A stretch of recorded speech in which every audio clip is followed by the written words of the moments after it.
Entonces ahora voy a pasar la palabra a mi colega Ana Cristina González Vélez. Ella es investigadora del proyecto y es candidata a doctora en el programa de bioética y salud colectiva de la Fundación Fiocruz. Entonces te paso la palabra e ela se habla português, então. Bom dia, mas eu acho que não vou falar português o tempo inteiro, vai ser mais difícil para mim. Mas muito obrigada, bom dia para todo mundo. Eu acho que é uma grande oportunidade discutir aqui com todos vocês. Eu vou, provavelmente, eu falo um pouco de portunhol durante a apresentação, mas eu preferiria falar espanhol para ser totalmente clara com as coisas que eu quero falar. E eu vou ser uma fala bem curta, que eu pensei em duas coisas, e aqui eu vou virar para espanhol. Eu quero falar de los avances y los retrocesos y voy a usar dos palabras para organizar la presentación. Entre la eclosión y la erosión. Y lo que quiero trabajar un poco utilizando estas dos expresiones metafóricas es mostrar cómo tanto en la eclosión como en la erosión encontramos en ambas, en ellas mismas, los desafíos que marcan la agenda. En cuanto a la eclosión, voy a hacer referencia a un trabajo que está en proceso de construcción, un artículo que estamos trabajando en coautoría con Paola Vergallo, que se llama Repertorios juridizados de la movilización por la liberalización del aborto en América Latina, que básicamente lo que intenta es mostrar el conjunto de acciones y estrategias que en la región están usando o direito ou o marco dos direitos humanos para procurar as transformações em prol da liberalização. Eu vou falar só daquela parte do Lofer. Eu não vou falar das duas coisas que a Rachel fez uma referência. Então, la última década y media en América Latina, lo que nosotros observamos es un conjunto de objetivos estratégicos que buscan los cambios utilizando el derecho básicamente en tres grupos de objetivos. El primero de estos objetivos busca el reconocimiento de un derecho y este reconocimiento se puede hacer al aborto en embarazo temprano o estableciendo el sistema de causales o indicaciones o excepciones como se nombra en otros países. Es decir, que bajo este grupo de estrategias lo que se persigue son reformas a los modelos de regulación penal vigente en los textos normativos de cada país. Dos ejemplos chicos, digamos, que han tenido más difusión en el último periodo son el caso de Colombia, donde se estableció la despenalización del aborto en 3 circunstancias, o el caso de Uruguay, donde se estableció el aborto por la sola voluntad de la mujer hasta la semana número 12, es decir, el aborto por plazos. Un segundo grupo de objetivos estratégicos son los que buscan el acceso a los abortos considerados legales, es decir, en los países que ya prevén circunstancias de despenalización. Y aquí el universo es mucho más rico en cuanto a la diversidad de estrategias. Yo voy a referir solo algunas para después mostrar un poco la idea de la erosión, y entre ellas encontramos episodios y campañas que buscan digamos, promueven las regulaciones sanitarias del aborto legal. Por ejemplo, en el Brasil ustedes tienen la regulación que regula, perdón la redundancia, el aborto en los casos de estupro. Tenemos otros ejemplos importantes en la región, pero hay también otras iniciativas que están orientadas a incrementar la disponibilidad y la legalidad de los medicamentos para el aborto con medicamentos. Un caso interesante fue el caso de Colombia, donde se logró que el misoprostol, que es ese medicamento, fuera utilizado, fuera autorizado para los abortos legales, utilizando el mismo registro que el medicamento ya tenía en el país para otros usos, que son los usos gástricos, que es la manera como se registra el medicamento en la mayoría de nuestros países. Y por otro lado, hay un grupo de estrategias y de campañas que están más volcadas en la producción de herramientas que tienen la pretensión de favorecer una interpretación amplia, comprensiva, acorde con los marcos internacionales de derechos humanos de las causales que existen en esos países en los que el aborto es legal. Y acá tenemos varios ejemplos, esto lo podemos ver no solamente en países como Colombia o México, sino también en la Argentina, donde se ha avanzado, digamos, en esta perspectiva. Y un tercer grupo de estos objetivos estratégicos son los que hemos denominado objetivos subsidiarios o de despenalización social, para aquellos casos donde la criminalización del aborto es total o donde, no siendo absoluta la criminalización, no existen condiciones de acceso, es decir, no se asegura el acceso ni siquiera cuando existen las causales. Y acá tenemos dos ejemplos importantes en la región, que son: uno, la estrategia de reducción de daños, que nace en el Uruguay como una estrategia orientada a impedir las complicaciones que podrían sufrir las mujeres que ya han decidido interrumpir una gestación mediante la consejería que les brindan los profesionales en el sistema de salud para evitar estas complicaciones, o las hotlines, que son las líneas telefónicas de orientación y para favorecer el acceso a los medicamentos, que son promovidas fundamentalmente por grupos feministas en varios países de la región. Esto dicho de manera muy rápida, además de mirarlo desde esta perspectiva de los distintos objetivos de cambio legal, observamos que muchas veces también una misma estrategia, por ejemplo el litigio, se utiliza con distintos fines. Es así como nosotros obtuvimos a través del litigio la despenalización por causales en Colombia, o la causal por anencefalia en el Brasil, o al contrario, como se definió la constitucionalidad del aborto en Costa Rica, o también como en Colombia, después de la despenalización por causales, la Corte, a través de sentencias posteriores, fue interpretando o ampliando, digamos, o explicando o clarificando el alcance de algunas medidas que habían sido incorporadas en la sentencia inicial que despenalizó el aborto, mostrando un poco de lo que denominamos en el artículo una especie de cascada de la justicia desde esta perspectiva. Ahora, lo que yo quiero señalar con este conjunto de estrategias es lo que llamamos la eclosión. Es decir, en la región pasamos de un periodo más concentrado en la búsqueda de cambios a través del legislativo a un periodo donde todas estas estrategias surgen y ocurren de manera simultánea en un mismo país o en los distintos países. Esa simultaneidad o esa manera como ocurren en distintos países o en un mismo país nos permite, por ejemplo, trazar la ruta que siguen los argumentos o las estrategias o las tácticas que compartimos entre distintos países o al interior de un mismo país y que nos permiten mostrar por qué digamos, es un fenómeno propio de nuestra región, y al mismo tiempo es prospectivo, porque a través de la mirada y la lectura a estas distintas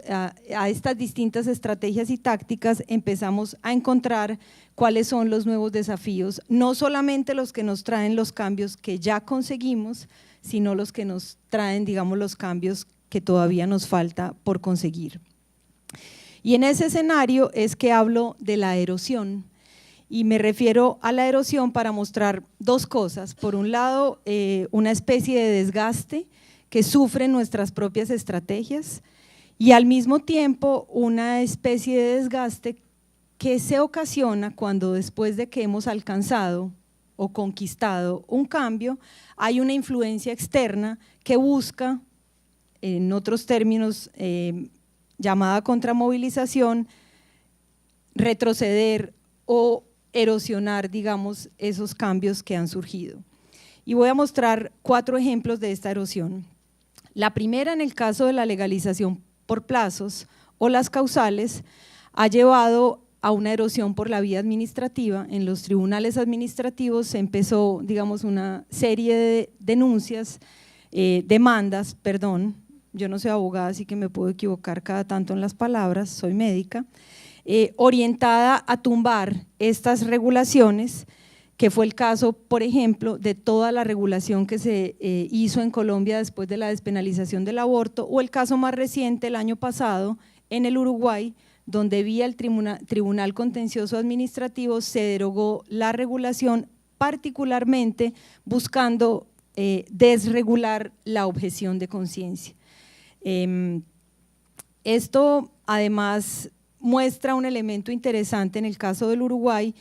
porque a diferencia de otras demandas en el administrativo que habían sido interpuestas por abogados o grupos de abogados más o menos conocidos, en este caso fueron los propios profesionales de la salud quienes lideraron la demanda en el Tribunal Contencioso Administrativo, mostrando un poco que mientras la disputa por la liberalización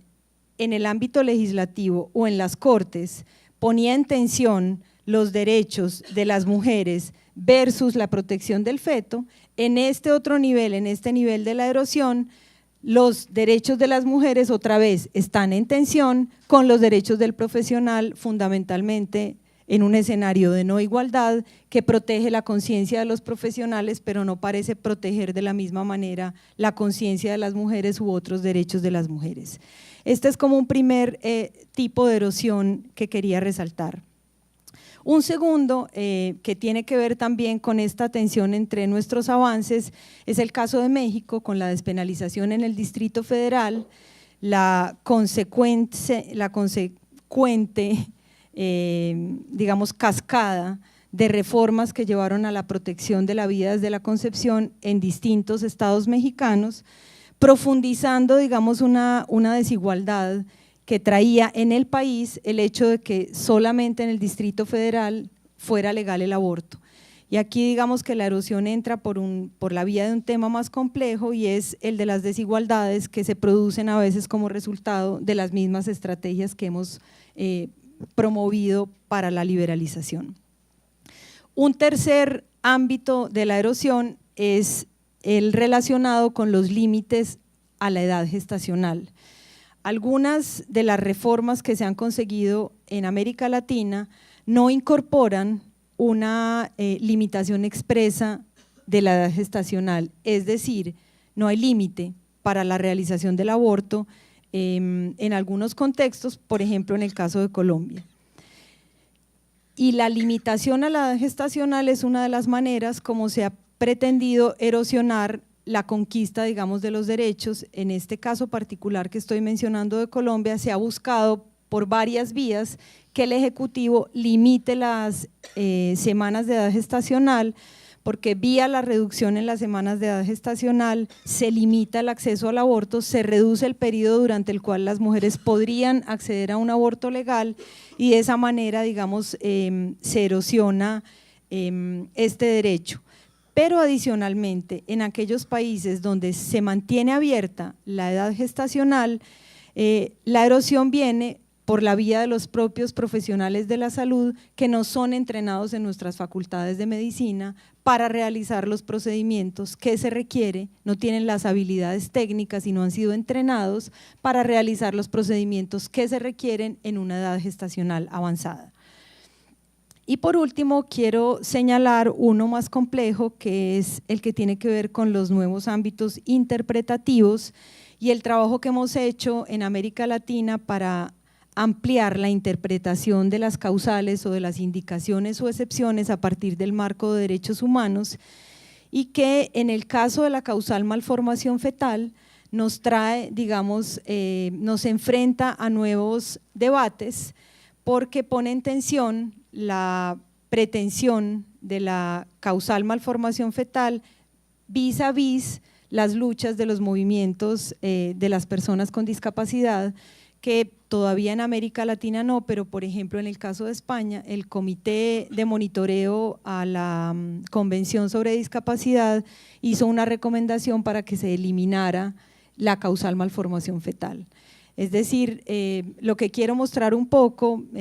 que podría ser en cierta manera parte de la contramovilización, pero no solamente, y por eso quiero utilizar, digamos, el contraste entre la eclosión de las estrategias por la liberalización y al mismo tiempo un conjunto de acciones que erosionan al final el acceso a los servicios. Pero que, por supuesto, de manera optimista, además de que son todas ellas desafíos, creo que cada una de las cosas que he ido mostrando acá nos señala desafíos,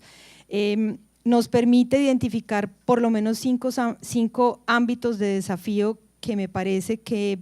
pueden ser inspiradores para nuestra movilización legal en la región. La primera, frente a las limitaciones que trae el modelo de causales, y creo que Colombia es un buen ejemplo de ello, 10 años después de implementar estas 3 excepciones, lo que observamos con mucha claridad es que persisten una cantidad de barreras en los servicios que limitan, digamos, no solamente el acceso, sino que limitan, digamos, la puesta en práctica de ese modelo de causales, pero que de manera interesante abren el debate a ¿será que no funciona este modelo y lo que deberíamos pensar es más bien en una legalización, por ejemplo, por plazos? Y ahora, justamente cuando se cumplieron 10 años de la despenalización del aborto en Colombia, aparecieron en el escenario público 2 propuestas de legalización por plazos diferentes, que traen además en términos de los plazos 2 propuestas distintas. Una propone la legalización hasta las 24 semanas, la otra hasta la semana 14, mostrando, y este es una pequeño paréntesis, la arbitrariedad, digamos, que persiste en esta idea de establecer plazos supuestamente con un criterio técnico que al final queda claro que no es un criterio técnico. Y al mismo tiempo que esta circunstancia de las causales permite ver claramente las barreras y abre la puerta para esta legalización por plazos, entran nuevos actores. En el caso de Colombia, una de estas propuestas fue promovida por el exfiscal general de la Nación y al mismo tiempo creo que este tipo de propuestas cobran otra naturaleza en escenarios nuevos y desafiantes, como puede ser el contexto de la construcción de paz en Colombia, donde entre otras el eslogan de parte del movimiento feminista frente al proceso de paz es que el primer territorio de paz es nuestro cuerpo, y desde esa perspectiva, digamos, deberíamos también pensar qué lugar van a ocupar las disputas por los derechos sexuales y reproductivos. Entonces, un primer desafío es cómo podemos avanzar quizá desde la despenalización por plazos hacia la legalización a partir de todo lo que nos pone en evidencia las barreras para la implementación de este modelo. El segundo es la fragilidad de las regulaciones sanitarias. Son frágiles por su naturaleza jurídica, digamos, pero además han mostrado ser frágiles en este contexto, al mismo tiempo que han mostrado ser necesarias, porque las regulaciones nacieron con un propósito muy importante y era darle certidumbre a los profesionales de la salud desde el propio sector salud y trazar una serie de lineamientos para la prestación de los servicios, y lo que estamos viendo es que a regulación puesta, regulación retirada. Un tercer aspecto es el incremento de lo que me atrevo a denominar aquí prácticas ilegales, un tercer desafío como la objeción de conciencia institucional. La objeción de conciencia se ha venido regulando en varios países, hay estándares internacionales, sin embargo los profesionales no solo hacen mal uso de la objeción de conciencia, sino que incurren en prácticas que podríamos decir son ilegales con respecto a lo que es la propia objeción de conciencia, como tener instituciones enteras o regiones geográficas enteras que se declaran objetoras de conciencia, como si las instituciones o las regiones geográficas tuvieran conciencia, que es un elemento fundamental para el ejercicio de la objeción. El cuarto elemento, y aquí voy terminando, o de los desafíos que estoy planteando aquí, tiene que ver con cómo aprovechamos las crisis, cómo enfrentamos las crisis, como por ejemplo el Zika, y para eso vamos a tener a Sinara contándonos acá, pero yo solo quiero mostrar que la aparición del Zika en términos de desafíos desde mi perspectiva, conecta las disputas del aborto con dos asuntos estructurales que son la pobreza y las desigualdades.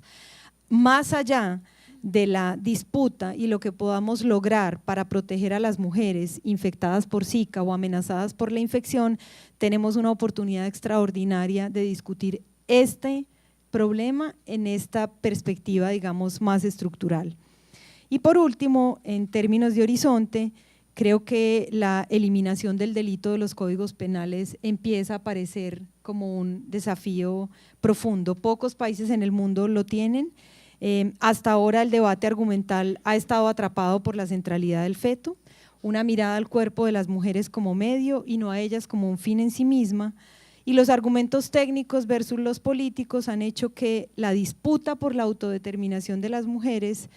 no solo termine desdibujada, sino para nuestra alegría y proyección se convierta de nuevo en el mayor desafío político en esta disputa por la legalización del aborto en América Latina. Muchas gracias.